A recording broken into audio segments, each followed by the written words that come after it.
Bien-aimés, je vous salue dans le nom du Seigneur Jésus-Christ pour cette nouvelle journée que Dieu nous accorde. Ensemble, nous allons commencer par le bénir et lui demander de prendre le contrôle de ce temps de prière et de partage. Nous allons prier. Seigneur, nous voulons te rendre gloire, nous voulons te bénir parce que ta parole nous dit à chaque jour suffit sa peine. Merci pour cette opportunité que tu nous donnes d'écouter encore ta parole. Nous voulons que cette journée nous apporte la bénédiction venant de toi. Nous voulons que nous soyons attentifs à ce que tu nous diras au travers de ta parole. Je te recommande le début et la fin de cette parole entre tes mains. Au nom de Jésus, nous t'avons ainsi prié. Amen.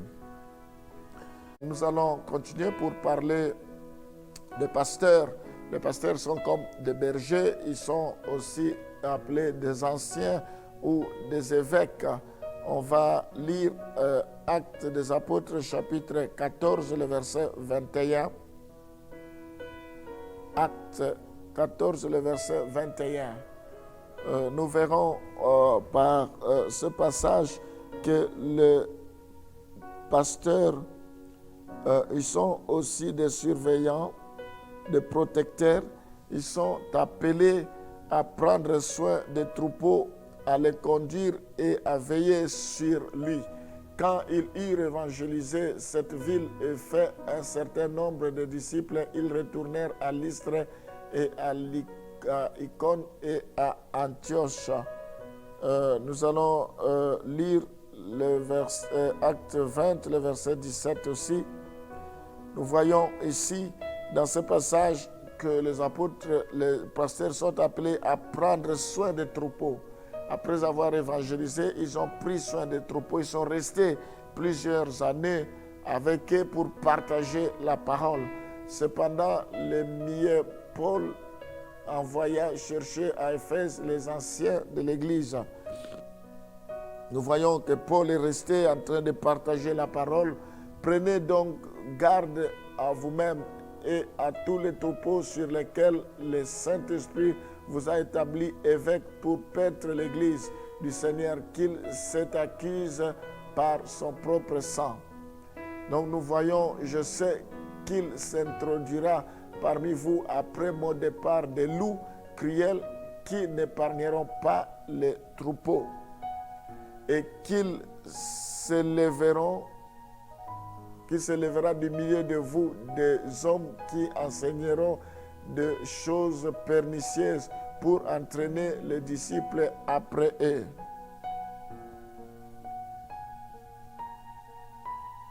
Et qu'il s'élèvera du milieu de vous des hommes qui enseigneront des choses pernicieuses pour entraîner les disciples après eux. Nous voyons dans ce passage que le pasteur, il est là pour veiller sur les troupeaux. Il doit les conduire vers le vert pâturage. Il doit prendre soin d'eux. Il doit les nourrir. Ceux qui sont blessés, il doit les soigner. Et ceux qui sont en danger, il doit les protéger contre les loups ravisseurs. Parce qu'il peut y avoir de faux pasteurs, des loups qui vont s'introduire. Ils viennent en peau de brebis, mais ils sont des loups pour détruire, pour nuire aux brebis. Donc nous devons, le pasteur doit veiller à tout cela. Et Jésus-Christ, il est le bon berger. Nous voyons que les Écritures montrent que les anciens ou les pasteurs sont toujours plusieurs dans chaque église locale. Nous pouvons lire dans 1 Pierre chapitre 5, le verset 1 à 4. 1 Pierre chapitre 5, le verset 1 à 4. Voici les exhortations que j'adresse aux anciens qui sont parmi vous. Moi, ancien comme eux, témoin des souffrances de Christ et participant de la gloire qui doit être manifestée.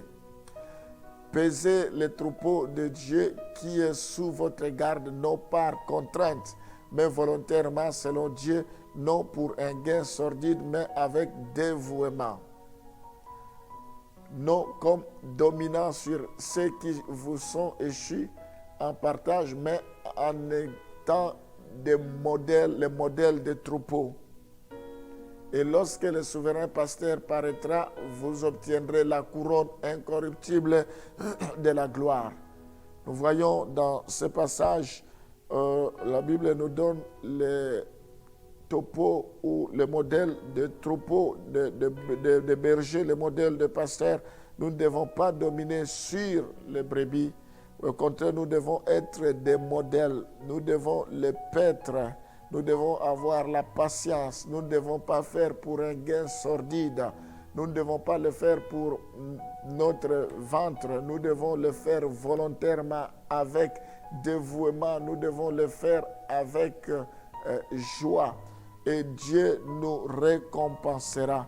Voilà, mes bien-aimés, ce n'est pas une tâche facile. C'est pourquoi nous devons prier pour toutes ces personnes, pour que Dieu puisse leur donner la force, parce qu'il veille sur nos âmes, parce qu'ils auront des comptes à rendre. Il ne faut pas qu'ils le fassent en murmurant, il ne faut pas qu'ils le fassent en gémissant plutôt. Il faut qu'ils le fassent avec joie. Nous devons les soutenir, les encourager, nous devons leur apporter assistance pour qu'ils le fassent normalement leur travail, pour qu'ils ne manquent rien, parce qu'ils sont là pour notre bien. Les critères qui permettent d'établir un ancien ne font pas intervenir l'âge avant tout, mais ses qualifications spirituelles et morales. Nous voyons que pour établir, on ne tient pas compte de l'âge. L'âge est important, mais ce n'est pas ça qu'on doit tenir compte. Dans un premier temps, il faut tenir compte des qualifications spirituelles et morales que nous pouvons trouver par exemple dans 1 Timothée chapitre 3, les versets 1 à 7. 1 Timothée 3, le verset 1 à 7. Cette parole est certaine: si quelqu'un aspire à la charge d'évêque, il désire une œuvre excellente. Il faut donc que l'évêque soit irréprochable, mari d'une seule femme, sobre, modéré, réglé dans sa conduite, hospitalier, propre à l'enseignement. Il faut qu'il ne soit ni adonné au vin, ni violent, mais indulgent, pacifique, désintéressé. Il faut qu'il dirige bien sa propre maison et qu'il tienne ses enfants dans la soumission et dans une parfaite honnêteté. Car si quelqu'un ne sait pas diriger sa propre maison, comment prendra-t-il soin de l'Église de Dieu? Il ne faut pas qu'il soit un nouveau converti, de peur qu'enflé d'orgueil, il ne tombe sous le jugement du diable.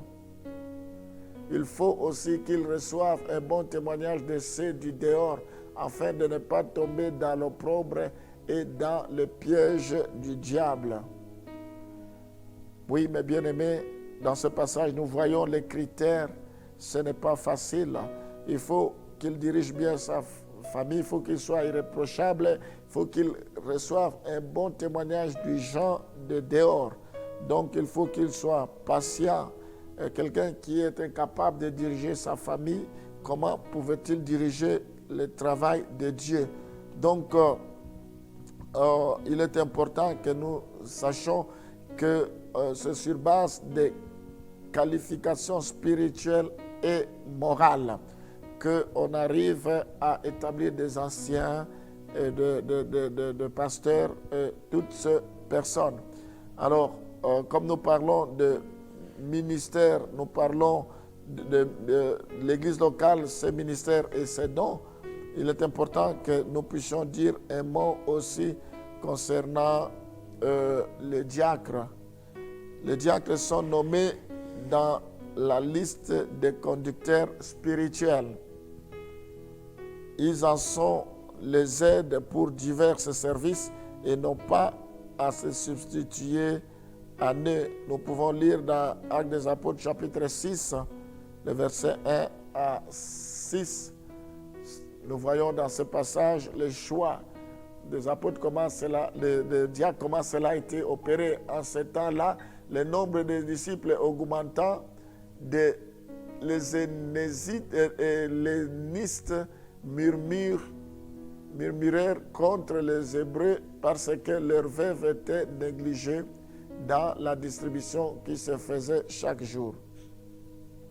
Les 12 convoquèrent la multitude des disciples et dirent: il n'est pas convenable que nous laissions la parole de Dieu pour servir aux tables. C'est pourquoi, frères, choisissez parmi vous 7 hommes de qui l'on rende un bon témoignage, qui soient pleins d'Esprit Saint et de sagesse, et que nous chargerons de cet emploi. Et nous continuerons à nous appliquer à la prière et au ministère de la parole. Cette proposition plut à toute l'assemblée. Ils élirent Étienne, homme plein de foi et d'Esprit Saint, Philippe, Prochor, Nicanor, Timon, Parménas et Nicolas, prosélyte d'Antioche. Ils les présentèrent aux apôtres qui, après avoir prié, leur imposèrent les mains. Nous voyons comment les apôtres, les diacres, ils ont été choisis. Il y avait des critères. Il faut qu'ils soient remplis du Saint-Esprit, avoir un bon témoignage. Nous voyons qu'il fallait qu'ils soient irréprochables. Alors, ce sont des critères. Nous ne devons pas faire des choses par complaisance, mais il faut qu'ils soient aptes à accomplir toutes ces choses. Ils doivent satisfaire aux exigences mentionnées. S'ils satisfait toutes ces exigences mentionnées, c'est alors plutôt qu'ils peuvent accéder au travail. Tous ces ministères sont étroitement liés. Il y a souvent recoupement entre ces dons et les mêmes personnes peuvent exercer plusieurs. Donc il peut y avoir des gens qui ont plusieurs ministères dont ils l'exercent. On peut lire 1 Timothée chapitre 3, le verset 8 à 13. 1 Timothée chapitre 3, le verset 8 à 13. Là, nous verrons aussi, il y a encore toujours cette liste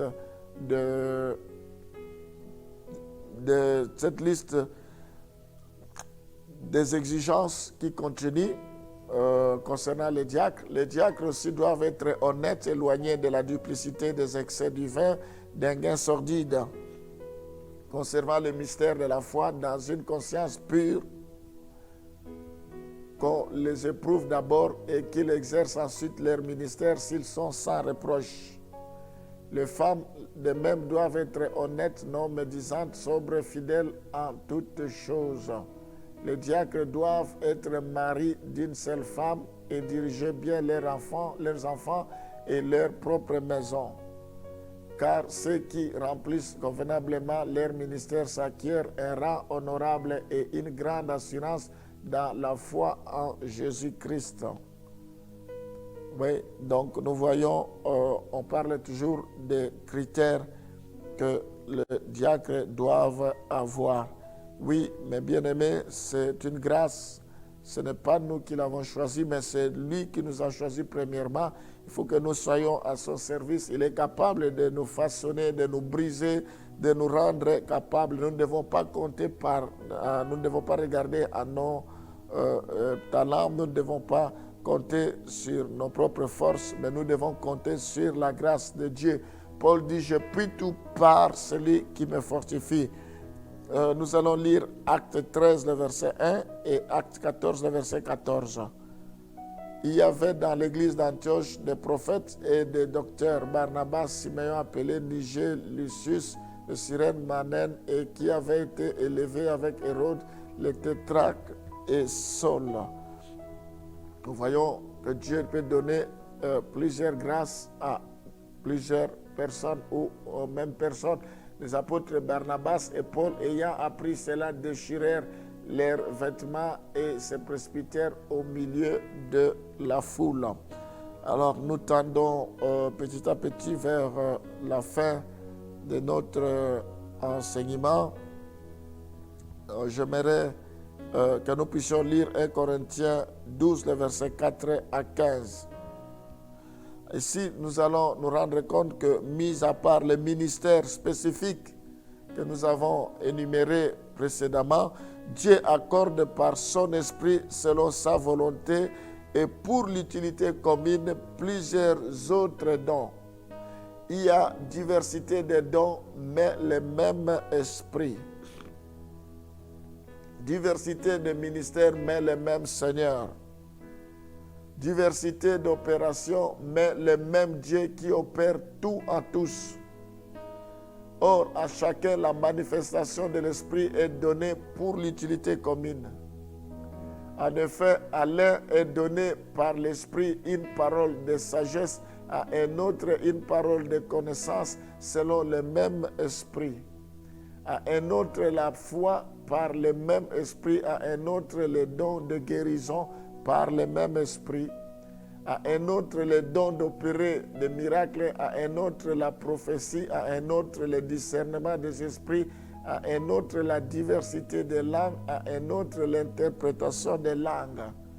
Un seul et même esprit opère toutes ces choses, les distribuant à chacun en particulier comme il veut, car comme le corps est un et a plusieurs membres, et comme tous les membres du corps, malgré leur nombre, ne forment qu'un seul corps, ainsi en est-il de Christ.